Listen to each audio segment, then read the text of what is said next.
Well, congratulations, Mr. Rakesh Sharma, the Executive Director of BAJAJ from the city of Pune in India. I'm talking to you here in Colombia. Thank you very much for this interview for El Diario El Colombiano of Medellin.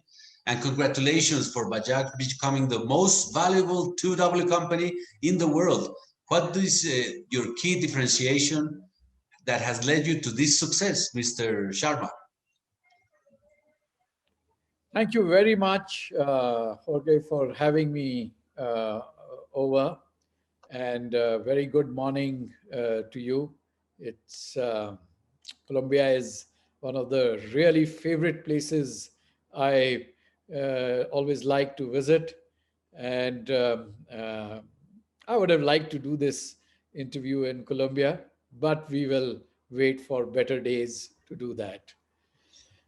Yeah, and thanks for a very nice first question. Indeed, it has been a spectacular month of achievement for us because given the difficult times which the industry and the world is going through, in this period we have emerged as uh, from a market capitalization point of view, the most valuable two-wheeler company, our estimates say, in the world. It's a, and if I have to answer your question at a fundamental level, I would say that there are two, three things which are very core principles at Bajaj Auto which have contributed to this achievement. And the first is, I would say that it's a company which is very strongly focused. So we think our destiny is two-wheelers, motorcycles particularly, from 100cc to 500cc. We need to excel in that. And when I say excel, it means R&D, it means manufacturing, and it means engaging with the customer. And the focus means sacrifice. It means that you sacrifice some of the other things which could be distractions. And this allows you to really put all your resources in a focused manner to achievement of greater heights in that focus area. The second principle which Bajaj Auto deeply believes in is differentiation. We know that there are much bigger competitors compared to us over there, and some with very, very powerful heritage brands. And if we have to engage and get the customer's attention, then we will have to give a very different and better customer experience, a product experience. So for each of our brands, we try to think as to what is so different in this brand, in this product. And we like to deliver that differentiated experience. And the third thing, which I think has contributed in a large measure to this, is having decided that we will be very focused, we have been ambitious to expand our playground to include the whole world. So focus, differentiation, and global play. Well, fortunately, on that expansion you mentioned, we here in Colombia have seen in the last years as a reality that you began being in some cities, but now you're in every part of the country. And not only in Colombia, Bajaj Auto is in a leader position in many countries in the world. What do you think is the most difficult part, for example, in the last 5 years of getting into that important position in every market? Because all countries are different and you have different realities, different customers. The distribution is not the same in every part of the world. So tell us about the most difficult part of managing that objective to be the leader or one of the leaders of the market in the last 5 years. What things did you have to do? Yeah. So you're very right. Actually, Bajaj Auto is a very versatile organization because, you know, we serve the 100cc moto taxi driver in Congo who carries passengers on his vehicle to a person who is an adventure tourer in Europe who's buying the KTM brand, and everything in the middle. So from 100cc basic bikes to very high performance bikes sold even under the KTM brand, who are our strategic partners. And we are doing this in 79 countries, and these are developed countries, and these are underdeveloped countries, backward countries. So it's a very complex and very diverse organization. In one way, it is very good because it allows us to mitigate risk. Something goes up, something comes down. But the other side of the coin is that we are exposed to many, many different trends and many, many different challenges. And in the last 5 years, if I compare them to the previous five, so if I take a 10-year span and say that first five and the last five, there is no doubt in my mind in saying that the single most complexity or difficulty which we have faced is in the environment. The environment has become very challenging. There is, a lot of volatility. There is a lot of uncertainty. There are very big events of recent times, COVID. There are currency movements. There are trade wars which have their own repercussions. There are political changes. These in the last 5 years, I have noticed, have come thick and fast, and they have made business very, very challenging. So the really, the expression which we borrowed from the American military, which is the VUCA world, volatility, uncertainty, complexity, and ambiguity. This is really for any business.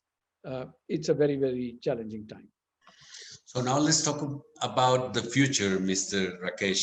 You talk about the past. I agree with you. It's very difficult times.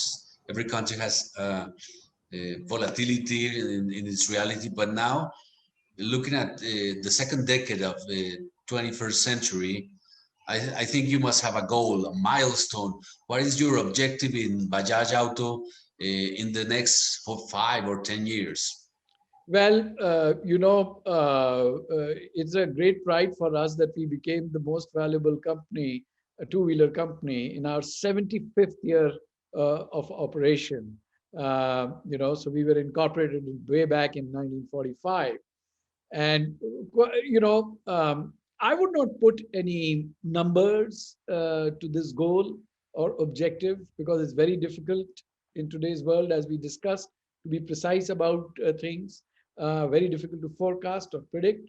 But yes, our goal or mission would be to, have the next 75 years to be as successful, to, continuously upgrade our experience which we deliver to the customers, and to become a stronger company and give a better return to our stakeholders every year going forward. I think we would like to take it that way. Every year is better than the previous year for our customers, employees, and stakeholders. And in 75 years, if we should be still relevant to the society, and we should be a successful company.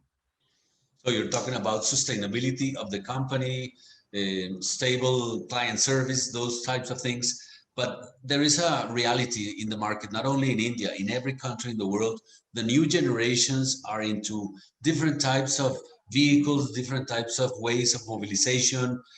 Cities are changing into greener solutions. What do you think are the global trends in this industry in the next years, specifically the new generations? What will the people do in the next years to move from house to work or to education? Yeah.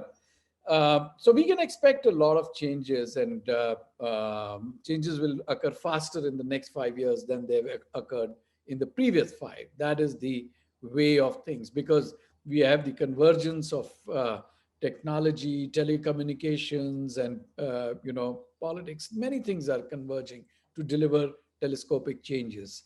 And the ones which I would really single out are, first foremost, I think the arrival of electric as a way of delivering power the electric vehicle will, as it gains ground in the next 3 to 5 years, it will have a huge impact on manufacturers, on dealers, and of course, in the way the customers ride. I think that's a very important change. The second change which I see is, which has been going on, but I think it's going to intensify, is the regulatory aspects. And there are so many issues, whether it comes to the environment. Of course, and electric and environment are related, but there are other things like safety and noise pollution and these kind of things. And I think the regulatory impact of responding to those changes through technology and R&D is already hitting a lot of companies, and it's going to be very, very important to align to. And the third one is, I think that the experience of the customer, the digital side will play more and more a bigger role. We are now, we cannot say that we are supplying motorcycles, so the customer should have expectations which are different. The customer's expectations are being shaped by very large corporations, like Amazon and others. And we will have to rise to those levels of service and customer engagement and delivering customer experience. And digital is going to play a big role in that process. So I would say electric, regulatory, and the digital side would be very powerful trends shaping our industry as well. Mr. Rakesh, you already mentioned that the currencies, the climate change, the political changes, all the environment in every country is very moving, decisions being taken by governments, but we're in a pandemic. You are in India, I'm in Colombia. Both countries have suffered from this coronavirus pandemic. Numbers in India are dramatic. And we here in this country are living in a smaller scale, but we see people dying every day. No, that's not good for any country. The pandemic seems to be very long. How do you take decisions in BAJAJ Auto in this situation? This global economic turmoil is affecting everybody. All the industries have been affected. Some win, some lose. How do you see the perspective inside BAJAJ Auto to take decisions, sometimes dramatic decisions, in this environment that is not going to change in the next months, the pandemic situation? Yeah, you're very right. It's a very serious situation. And the other thing is that no theory about the pandemic is complete. There are explanations about why it is happening and what is going to happen, but nobody can say for certain that that is going to happen. And when the pandemic broke last April 2020, at that time itself, the sort of brain trust of Bajaj Auto, we met. And we said that it is going to be very difficult for us to try to forecast or anticipate. So we have sort of shifted gears to less of prediction and more of response. So we have to be very close to the ground. What is happening? Which parts are doing well, not doing well? What is the impact on our financials? Which opportunities are emerging, and respond to them with speed. That is very, very important. The other thing which we felt was that we have to shorten the management time horizon. There is no point planning for the year. Maybe having an overview of a quarter, but look at it, take it month by month, take it week by week, and not waste any time in planning for the quarter. And having said all this, of course, in this, we have to absolutely ensure the mental and physical health of our employees. So whatever we do, whatever expectations we have, whatever we are driving for, this now becomes a very, very important factor, that we cannot expose our employees or our larger ecosystem of employees, which would be also people who are working in dealerships or people who are working in our vendors and supplying components to us. we have to be inclusive, and we have to make sure in whatever plans we have in dealing with these situations, we keep the mental and physical well-being paramount. You already mentioned that customers are going to be very digital, no, in the future. They're going to have access to more information through the internet. But besides internet and the access to many kinds of information and analysis and data, do you think the customer will change its behavior in the future about how they consume the products, about how they live the experiences?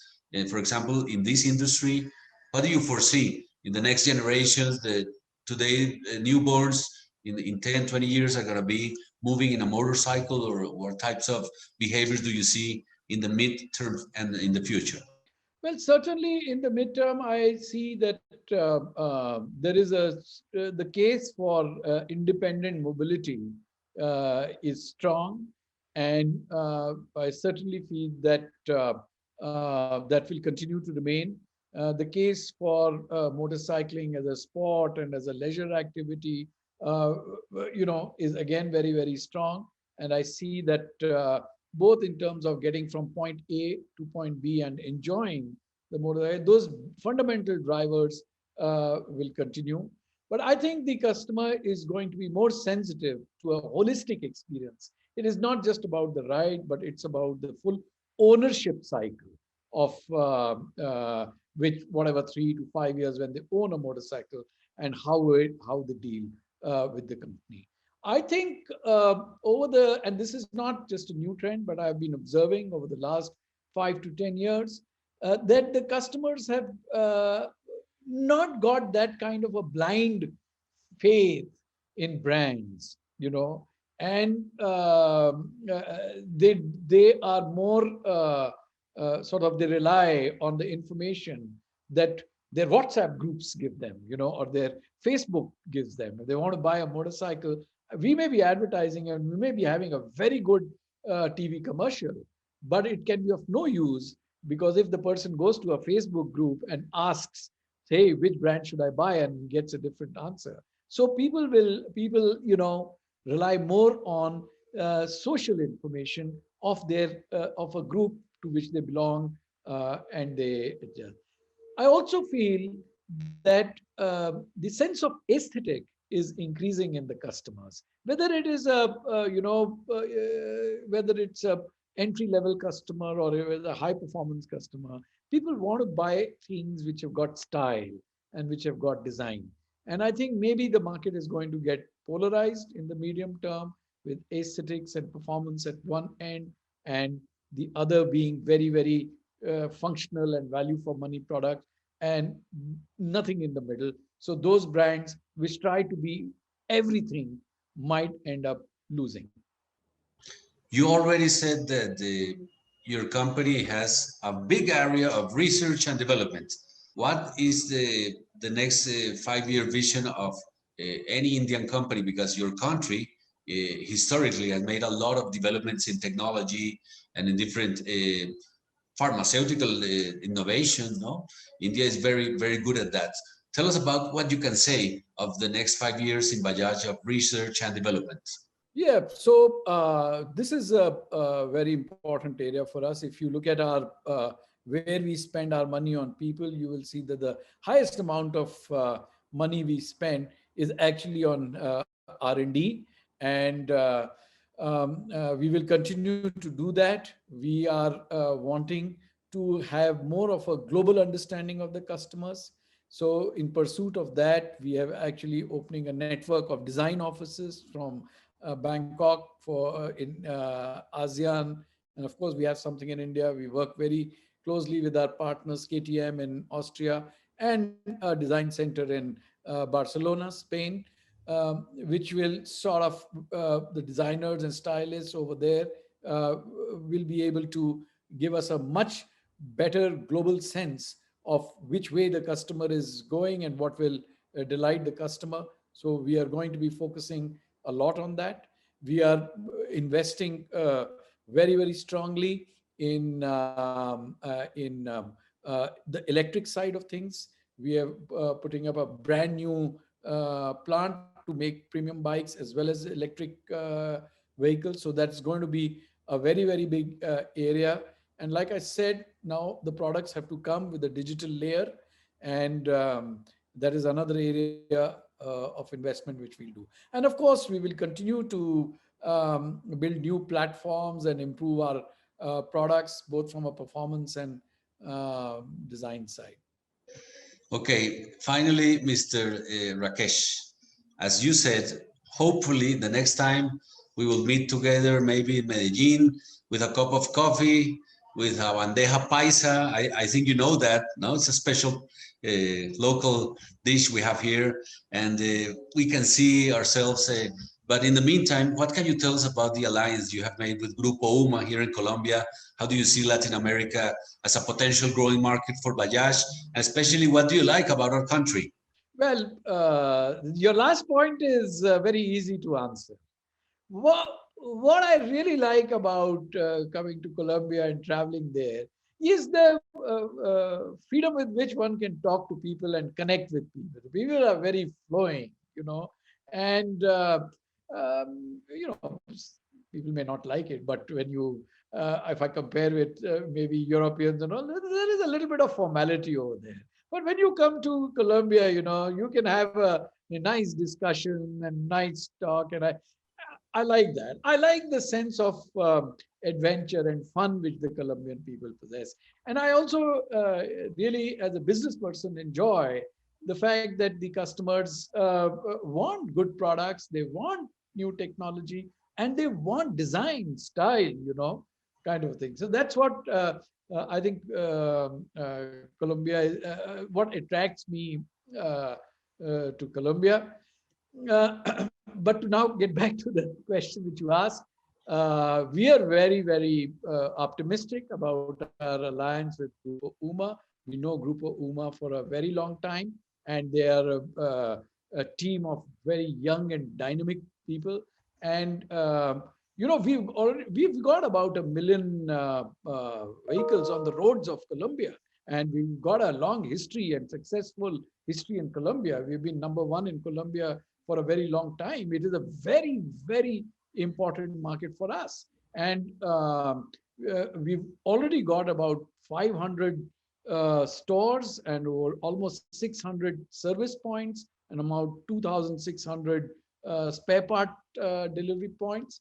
And we want to continue to be leaders in delivering a fine customer experience. I'm looking forward from this alliance to really improve our service, which we feel there is a scope for improvement. We want to improve the service which we give to our customers once they buy a Bajaj brand. It must get looked after very well.